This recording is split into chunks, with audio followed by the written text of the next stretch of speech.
ഒരു ചീരത്തോരനാണ് പരിചയപ്പെടുത്തുന്നത്. നല്ല പച്ച കളറുള്ള ചീര കിട്ടിയിട്ടുണ്ട്. ഇത് നല്ല പോലെ മഞ്ഞൾപ്പൊടി ഇട്ട വെള്ളത്തിൽ കഴുകി എടുത്തിട്ടുണ്ട്. കഴുകി വെള്ളമൊക്കെ വാർത്ത് എടുത്തിരിക്കുകയാണ്. നല്ലപോലെ കഴുകണം. പുഴു ഉണ്ടോ എന്നൊക്കെ നോക്കി വേണം ഇത് അരിഞ്ഞെടുക്കാൻ. അപ്പോൾ ഞാൻ ഇങ്ങനെ അരിഞ്ഞെടുത്തിട്ടുണ്ട്. ഇതിലിപ്പോൾ കഴുകി വാരിയ വെള്ളം മാത്രമേ ഉള്ളൂ. വളരെ കുറഞ്ഞ അളവിലേ ആ വെള്ളം ഇതിലുള്ളൂ. ഇത് നമുക്ക് എങ്ങനെയാണ് തോരൻ വയ്ക്കുന്നതെന്ന് നോക്കാം. തോരൻ വയ്ക്കുന്നതിനായിട്ട് ഞാനൊരു ചീനച്ചട്ടി ചൂട് കട്ടിയുള്ളത് അടുപ്പത്ത് വെച്ചിട്ടുണ്ട്. കുറച്ച് വെളിച്ചെണ്ണ ഒഴിച്ചു കൊടുത്തിട്ടുണ്ട്, ഒരു 2.5 ടീസ്പൂൺ അളവിൽ. അപ്പോൾ അതിലേക്ക് ഞാൻ വട്ടത്തിൽ അരിഞ്ഞു വെച്ചിട്ടുള്ള ചെറിയുള്ളിയാണ് ഇട്ട് കൊടുക്കുന്നത്, ഒരു 4 എണ്ണം. ഇത് നല്ലപോലെ മൊരിഞ്ഞു വരട്ടെ. മാംസഭോജികളാണെങ്കിലും ചില മൃഗങ്ങളൊക്കെ പുല്ല് തിന്നുന്നത് കണ്ടിട്ടില്ലേ?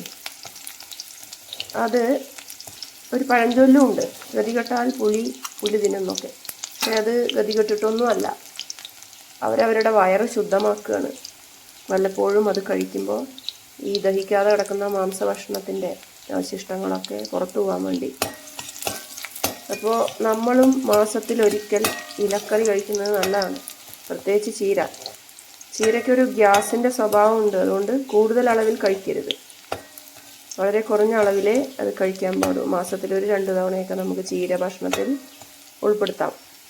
അപ്പോൾ ഈ ഉള്ളി മൊരിഞ്ഞ് വന്നിട്ടുണ്ട്. ഇതിലേക്ക് ഞാൻ അരിഞ്ഞു വെച്ചിട്ടുള്ള ചീരയുടെ ഇല ഇട്ട് കൊടുക്കുകയാണ്.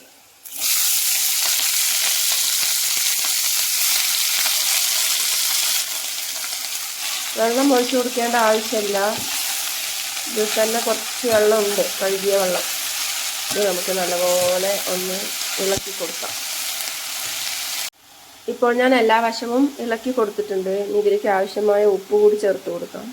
ഉപ്പ് നോക്കിയിട്ട് ചേർത്താൽ മതി. ഇലക്കറി ആയതുകൊണ്ട് വല്ലാതെയൊന്നും ഉപ്പ് പിടിക്കില്ല. ഉപ്പ് ഏറിക്കഴിഞ്ഞാൽ ഇതിനൊരു കയ്പ്പായിരിക്കും, കയ്പ്പ് രസമായിരിക്കും.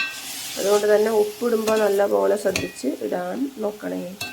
പോരെങ്കിൽ പിന്നെ നമുക്ക് ചേർക്കാമല്ലോ. അപ്പോൾ ആദ്യം കുറച്ചിട്ട് കൊടുത്ത ശേഷം പോരെങ്കിൽ ചേർത്ത് കൊടുത്താൽ മതിയാകും. ഇതിനുശേഷം ഉപ്പിട്ട ശേഷം നല്ലപോലെ ഇളക്കണം. എന്നാലേ എല്ലാ വശത്തും ഈ ഉപ്പ് പിടിക്കുള്ളൂ. ഇപ്പോൾ ഈ ചീര അരിഞ്ഞു വെച്ചത്രയും അളവില്ല, കണ്ടില്ലേ? കുറഞ്ഞു വരും. കുറേ അധികമുണ്ടെന്ന് തോന്നും, പക്ഷെ വറ്റി വരുമ്പോൾ വളരെ കുറച്ച് ഉപ്പേരിയേ കാണുള്ളൂ. ഇതിനി ഒരു 2 മിനിറ്റോളം അടച്ച് നമുക്ക് വേവിക്കാം. അടച്ചു വയ്ക്കാം. ഒരു അരമുറി നാളികേരമാണ് ഞാൻ എടുത്തിട്ടുള്ളത്. അരമുറി കഷ്ടി, തികച്ചുമില്ല. ഒരു 3 പച്ചമുളകും. ഇത് നമുക്ക് മിക്സിയുടെ ചെറിയ ജാറിലേക്ക് ഇട്ട് കൊടുത്തിട്ട് ഒന്ന് ചതച്ചെടുക്കാം. തോരനിലേക്ക് ഇട്ട് കൊടുക്കാൻ പോവാണ്. നല്ല ടേസ്റ്റായിരിക്കും. അവിയലിന് ചതയ്ക്കും പോലെ ഒന്ന് നമുക്ക് ചതച്ചെടുക്കാം. നല്ലോണം അരയരുത്. ഇങ്ങനൊരു പരുവത്തിൽ ഇത് ചതച്ചെടുത്തിട്ടുണ്ട്.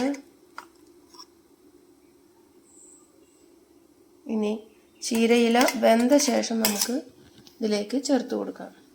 ഫുൾ തീയിൽ ഇത് വെക്കരുത്. തീ ഒന്ന് കുറച്ച് വേണം ഇത് വേവിച്ചെടുക്കാൻ, അല്ലെങ്കിൽ ഇത് കരിയുകയും ചെയ്യും. കരിഞ്ഞു കഴിഞ്ഞാൽ ഇതിന് സ്വാദുണ്ടാവില്ല. അപ്പോൾ ഇത് നല്ലപോലെ വെന്ത് വന്നു കഴിഞ്ഞു. നല്ല പച്ച കളറുണ്ട്. ഇളം തണ്ടുകളും ഇതിനോടൊപ്പം ഞാൻ ചേർത്ത് കൊടുത്തിട്ടുണ്ട്. ചീരയുടെ ഇളം തണ്ടുകൾ.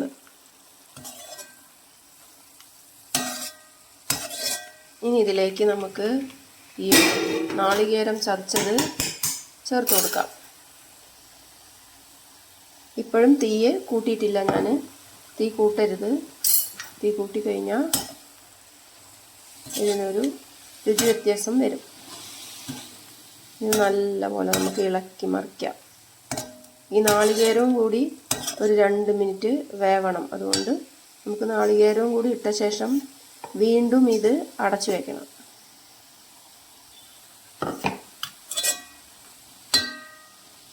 നമുക്കൊന്നുകൂടി അടച്ചു വയ്ക്കാം, കുറഞ്ഞ തീയിൽ. അത് പ്രത്യേകം ശ്രദ്ധിക്കണേ. നമ്മുടെ തോരൻ റെഡി ആയിട്ടുണ്ട്. നല്ല രുചിയായി വന്നിട്ടുണ്ട്. ചീരയൊക്കെ വെന്ത് നാളികേരമൊക്കെ ഇതിൽ വെന്ത് ചേർന്ന് നല്ലൊരു ടേസ്റ്റിൽ വന്നിട്ടുണ്ട്. ഇനി നമുക്കിത് തീ ഓഫ് ചെയ്ത് കൊടുക്കാം. എന്നിട്ടൊരു പാത്രത്തിലേക്ക് മാറ്റാം. പഴയ കാലത്തൊക്കെ അമ്മമാർ മറ്റൊരു ആഹാരം വെക്കില്ല. അപ്പോൾ ഇത് കൂട്ടാൻ നിർബന്ധിതരായിരിക്കും കുട്ടികൾ. അപ്പോൾ അവരത് ക്രമേണ ഇഷ്ടപ്പെട്ടു തുടങ്ങും, കൂട്ടുകയും ചെയ്യും. എന്നാൽ ഇന്ന് കുട്ടികൾക്ക് ഇഷ്ടമുള്ളതാണ് വാങ്ങിക്കൊടുക്കുക അധികം പേരും. മാഗി പോലുള്ള നൂഡിൽസൊക്കെയാണ് അവർക്കിഷ്ടം. അപ്പോൾ ഈ ഒരു പച്ചക്കറികൾ കൂടി, ഇലക്കറികൾ കൂടി അവരുടെ ശരീരത്തിലേക്ക് വേണ്ടതുണ്ട്. ഇഷ്ടമുള്ളത് അവർ കഴിച്ചോട്ടെ, പക്ഷേ ഇതൊക്കെ അവർക്ക് അവരുടെ ആരോഗ്യത്തിന് വളരെ വേണ്ടപ്പെട്ട വസ്തുക്കളാണ്. അപ്പോൾ ഇതുകൂടി ഒന്ന് അവർക്കൊരു നേരം കൊടുത്താൽ നന്നായിരിക്കും. ഒരുപാട് പോഷക ഘടകങ്ങൾ അടങ്ങിയ വളരെ നല്ല ഒരു വിഭവമാണിത്. ട്രൈ ചെയ്യൂ. ഇഷ്ടപ്പെട്ടാൽ ലൈക്ക് ചെയ്യൂ, ഷെയർ ചെയ്യൂ, കമൻറ്റ് ചെയ്യൂ, സബ്സ്ക്രൈബ് ചെയ്യൂ ചാനൽ.